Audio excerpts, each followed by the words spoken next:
Welcome to the Reality Revolution. It is a beautiful day to read the amazing words of Joseph Murphy. Joseph Murphy was a metaphysical teacher that taught about the power of the subconscious mind and wrote a plethora of incredible books. I really enjoy reading his particular style because it is easier for me to understand and get into. It's very practical. This comes from his book, How to Use the Laws of Mind, The Secret of Success in Life. Every person in the world wants to succeed. You are born to win, to conquer, and to lead the triumphant life. You should be a wonderful success in your prayer life, your chosen work, your relationship with people, and in all other phases of your life. Success is a powerful incentive, for the life principle in you is always seeking expression through you at higher levels. You are successful when you lead a full and happy life, when you are expressing yourself at your highest level and contributing your talents to the world. In a successful undertaking, you rise as high as you can, and your enterprise is of benefit to humanity. It brings you material reward, and its production is a pleasure to you. Success is many-sided, however, and what is deemed success by one may be regarded as failure by another. Recently, I talked with a man who said that he had subordinated all ends to money-making and he had accumulated a vast amount of money and real estate holdings. He added that in the business world he is called a great success. He admitted to me, though, that he was not a success. He had used questionable means to take advantage of others and had won his fortune through cheating and deceiving others who had trusted him. He was presently suffering from bleeding ulcers and extremely high blood pressure. Furthermore, he had a guilt complex which meant to him that he had to suffer and be punished. His bleeding ulcer, as I explained to him, was due to ulcerated thoughts. Further, if he would reverse his thought pattern, a healing would follow. He was suffering from the side effects of the drugs he was taking. He consequently reversed his thought patterns by reiterating the following truths out loud night and morning. The Lord is my shepherd. I sing the song of the jubilant soul, for I have chosen God as my shepherd. Divine intelligence rules and guides me in all my ways. I shall not want for peace, harmony, or guidance, because God's wisdom governs me. I lie down in green pastures always, since God is prospering me beyond my wildest dreams. I find myself beside the still waters as I claim the infinite peace of God floods my mind and heart. My emotions are stilled and calm. My mind is now serene, and it reflects God's heavenly truths and light. My soul is restored. I think of God's holy presence within me all day long. I walk the path of righteousness through my devotion and attention to God's eternal verities.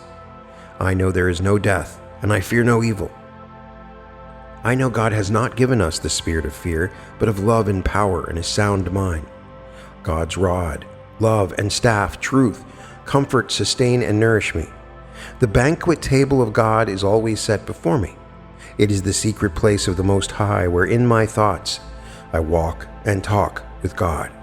I eat nourishing truths of God whenever fear and worry, my enemies, trouble me.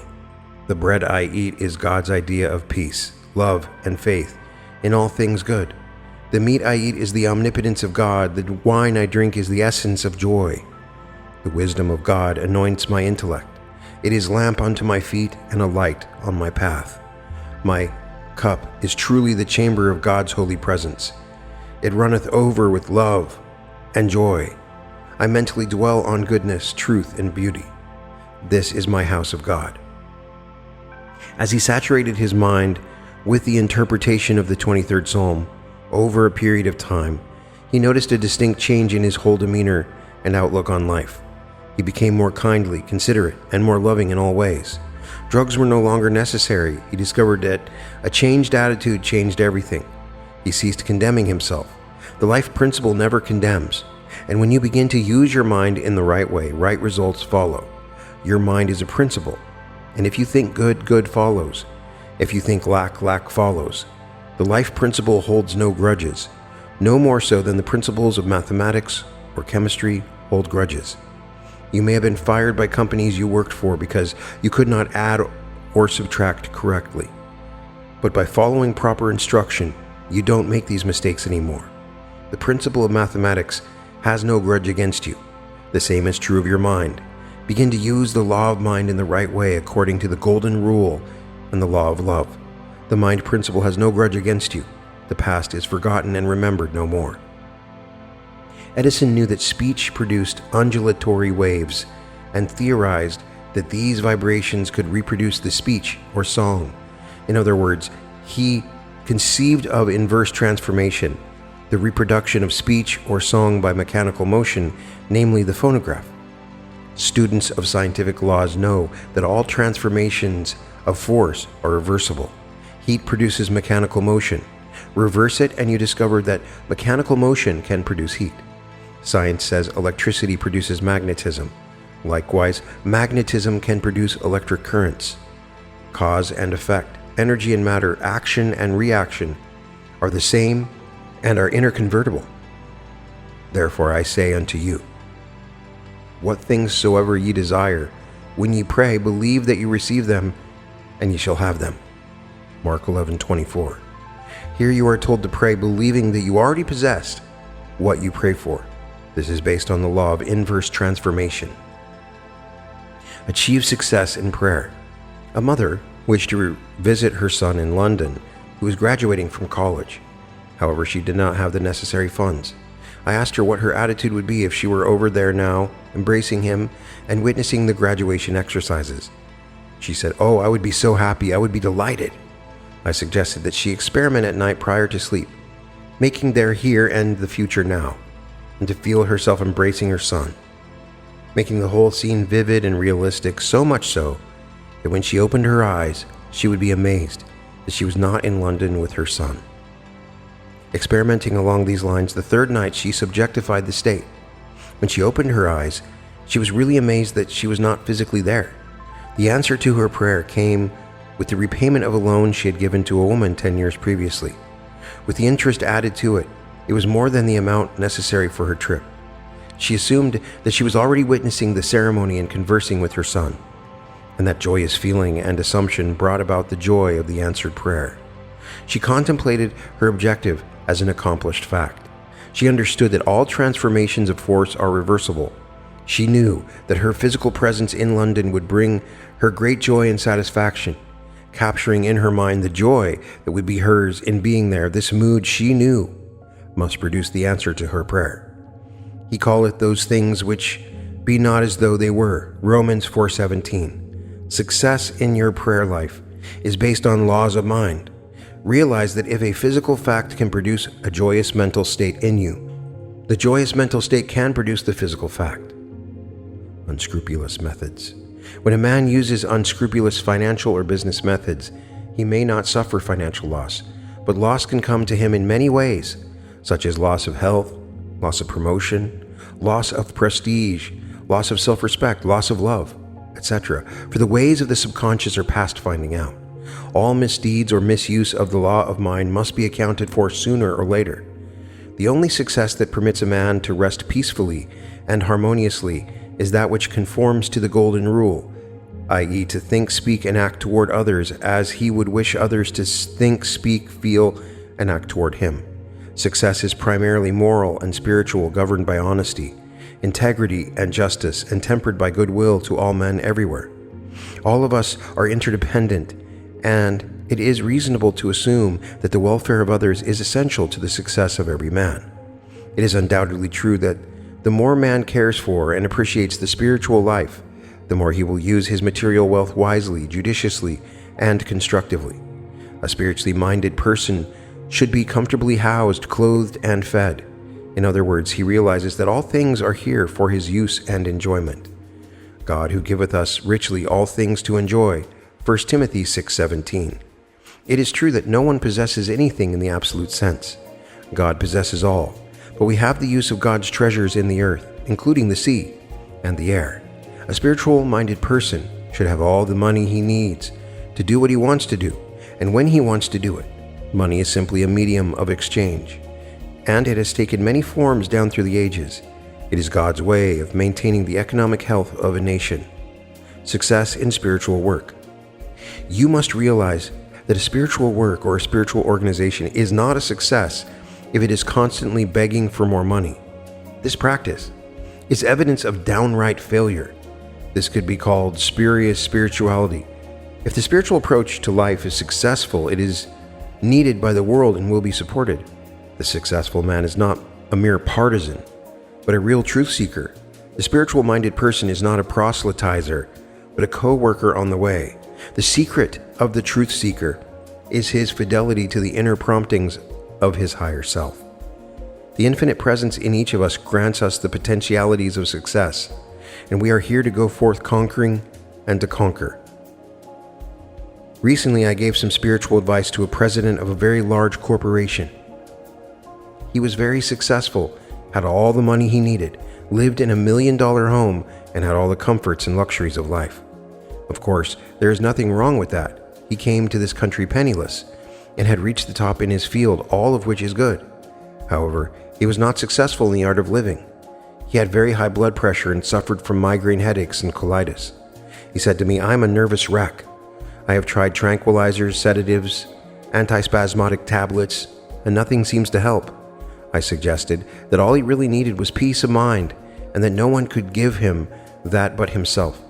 I pointed out to him the direction where he could find it. I suggested that he read and meditate on the inner meaning of the 23rd Psalm 2 or 3 times a day and affirm frequently during the day, "God's peace fills my soul." I emphasized that if he began to think constructively and about the eternal verities in the 23rd Psalm, he could improve himself physically and find inner peace. He was desperate and was willing to try anything. I gave him the book Within You is the Power, in which the inner meaning of the 23rd Psalm is given.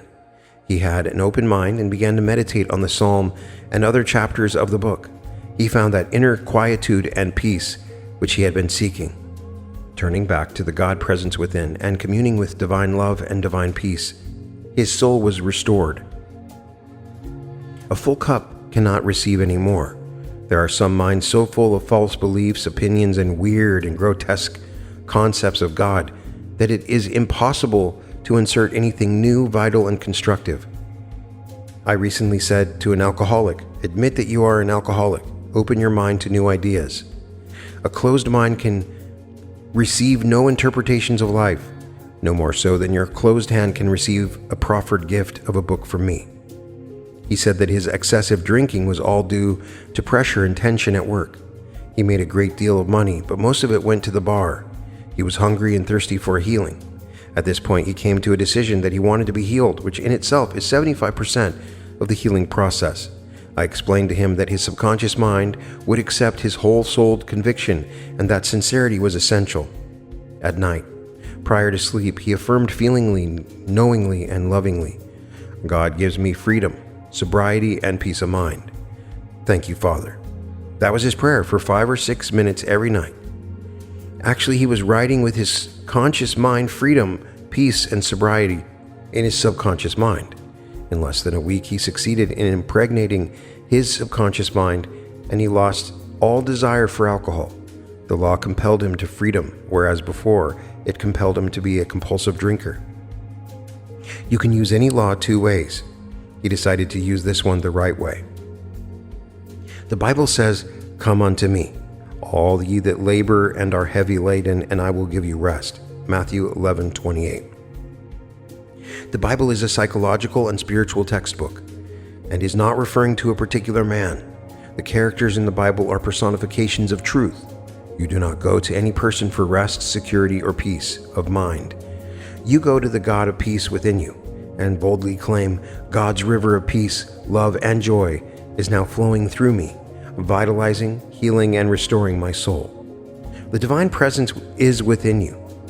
As you contemplate God's love, light, truth, and beauty in your own heart, you are enfranchised and lifted up because you have found God in your own heart.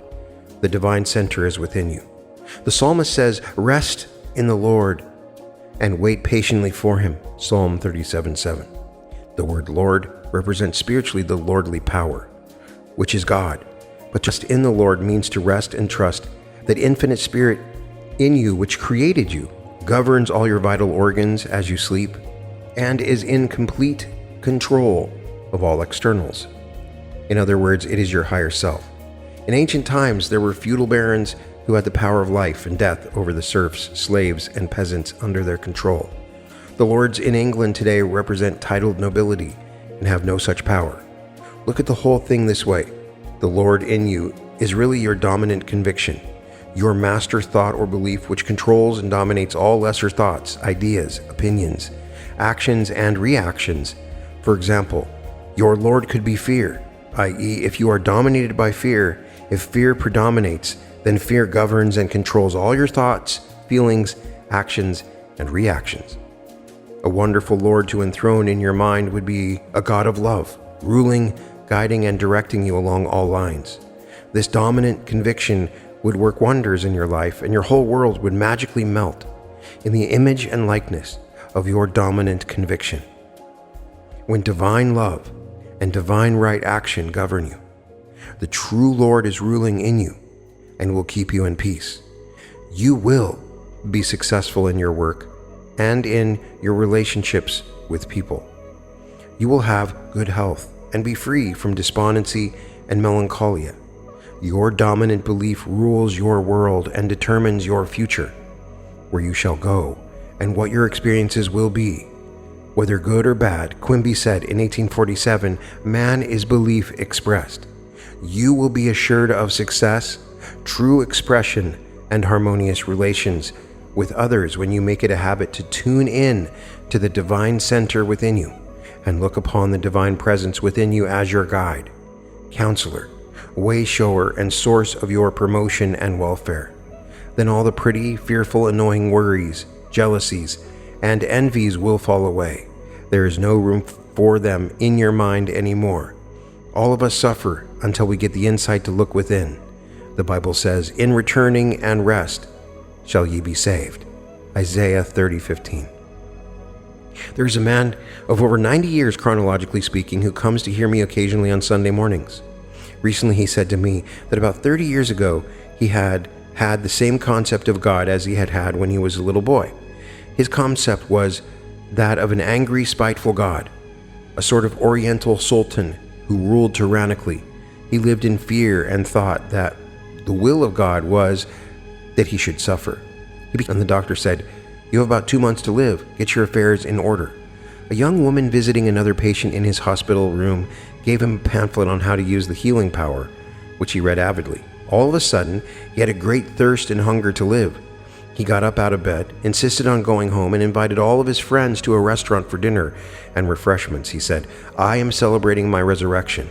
His belief and new insight into the infinite healing presence within him responded, and this spiritual transfusion transformed his entire life. He said that he has accomplished far more in the last 30 years than he had in all the previous 60 years. He broke away from all of the old moth-eaten patterns, the old ruts and false concepts, and entered into a new life wherein he contributed to the success of all those he supervised and befriended. Watch your words. Your subconscious mind takes you literally. I know a man, a builder who is about 55 years of age. His wife complains that he is constantly saying, "I am getting old. I'm not as strong anymore as I used to be. My memory is failing. I can't take it anymore." This man looks to be over 80 years old and is experiencing weakness, decrepitude, lack of vitality, and the joy of living. She reminds him of the working of his subconscious mind, but he ridicules it and says that there is no such thing as a subconscious mind. His mind is closed and he is expressing what he is impressing on his subconscious mind. Life never grows old. Age is not the flight of years, but the dawn of wisdom. Love, faith, confidence, joy, goodwill, laughter, and inspiration never grow old. Life is always seeking expression through you at higher levels, whether you are 90 or 9. Learn to listen to the impulses from within. These are the urges of the Spirit or God in you saying to you, "Come on up higher. I have need of you. Welcome the soft tread of the unseen guest in your heart. I am come that they might have life, and that they might have it more abundantly." John 10:10. This is the urge of the life principle within you. It is the infinite presence causing you to be aware of the murmurings, whisperings, inspiration, and dreams, enabling you to move onward, upward, and Godward. Emerson said, "Nothing will give you peace but the triumph of principles."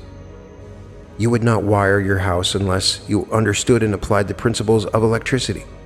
You would not manufacture chemicals unless you understood the principles of chemistry. In building a house, you must be initiated into the principles of construction. If you decide to become a musician, you must study music and practice. And as time goes on, perhaps you can play a classical piece of music even though blindfolded. You will have established the equivalent in your subconscious mind, which enables you to play automatically. Your mind is a principle. Think good, and good follows. Think of lack and limitation, and you experience lack and impoverishment. You are what you think all day long. Learn the laws of your mind and practice them. For example, any idea you have which is emotionalized and felt as true enters into your subconscious mind and comes to pass. Knowing that, you are careful how to impress your subconscious mind. During a conversation I had with a practitioner, she mentioned that she gives people a lot of time and good advice, but many never pay her.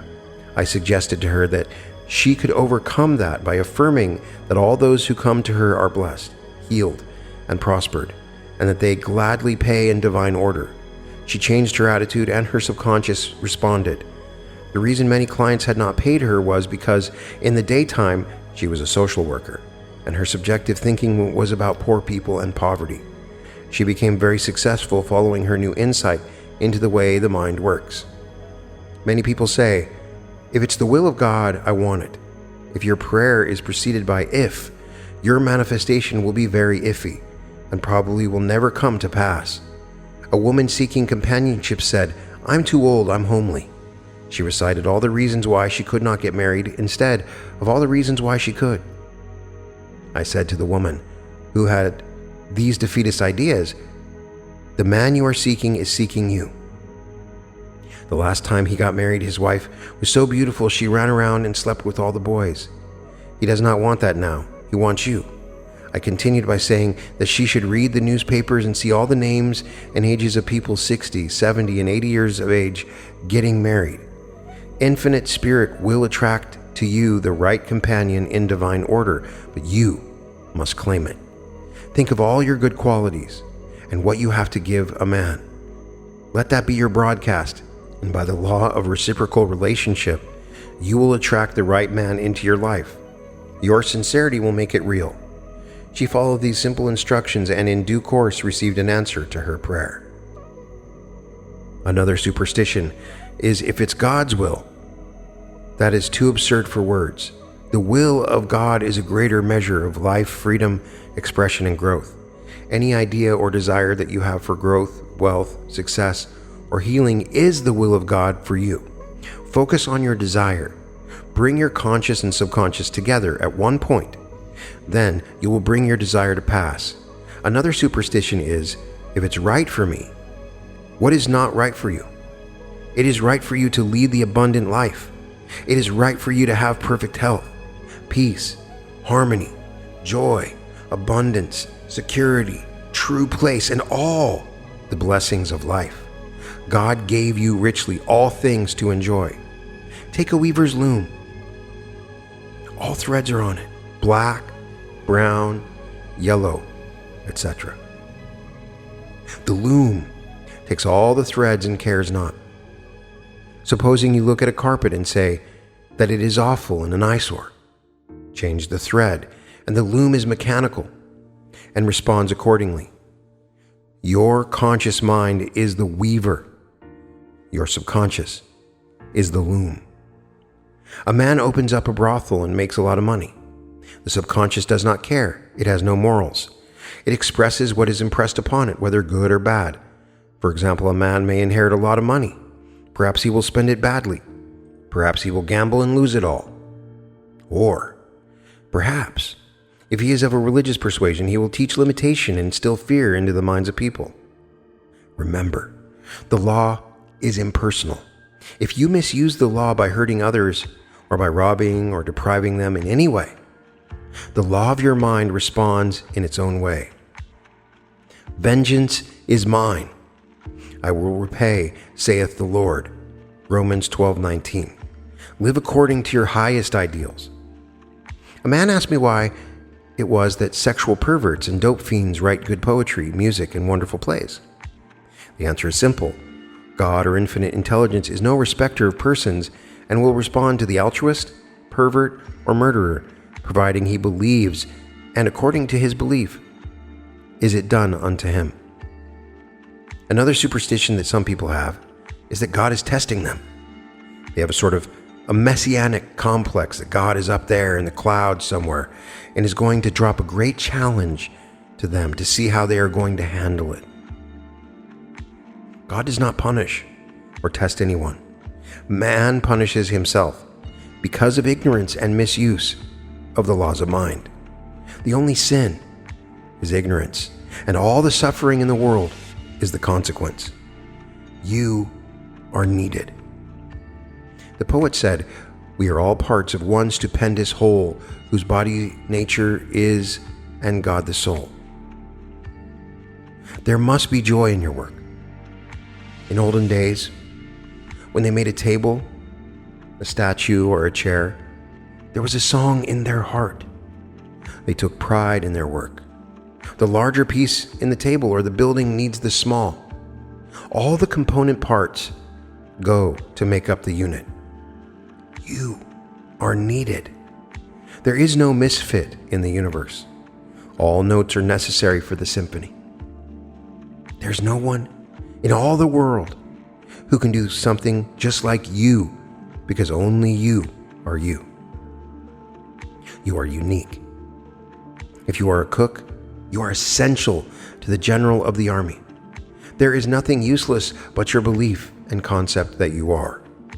Your subconscious accepts what you really believe, and you experience accordingly. Meditation for success. Wist ye not that I be about my Father's business? I know that my business, profession, or activity is God's business. God's business is always basically successful. I am growing in wisdom and understanding every day. I know, believe, and accept the fact that God's law of abundance is always working for me, through me, and all around me. My business or profession is full of right action and right expression. The ideas, money, merchandise, and contacts that I need are mine now and at all times.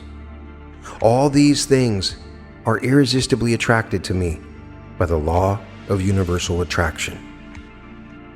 God is the life of my business. I am divinely guided and inspired in all ways. Every day, I am presented with wonderful opportunities to grow, expand, and progress. I am building up goodwill. I am a great success because I do business with others as I would have them do it with me. And that is the secret of success in life. Joseph Murphy describes his laws of mind and gives us some unique new laws that we can add to our understandings. The first is the law of inverse transformation. Neville Goddard and Joseph Murphy are both accredited for explaining the law of inverse transformation, which tells me this might be an idea that they got from their fellow mentor Abdullah. In Neville's book, Prayer, the Art of Believing, his clear explanation is nearly word-for-word repetition in an audio recording of Murphy's. It seems that he is maybe even reading from Neville's book. Murphy does, however, add his own stories and examples. So what is the law of inverse transformation? And why is it not more widely spoken of? If a physical fact can produce a psychological state can produce a physical fact. Very clearly as it is, if a thing would bring you a certain feeling, then that feeling would bring to you the thing This is all based on the law of cause and effect, which you can read about further in the Kabbalion. The law of inverse transformation reminds us that if we want something in order to feel a certain way, then feeling that way now will manifest the thing desired. Check out my episode, Thinking From. This is also classic Abraham Hicks teaching, feel it now, become it now.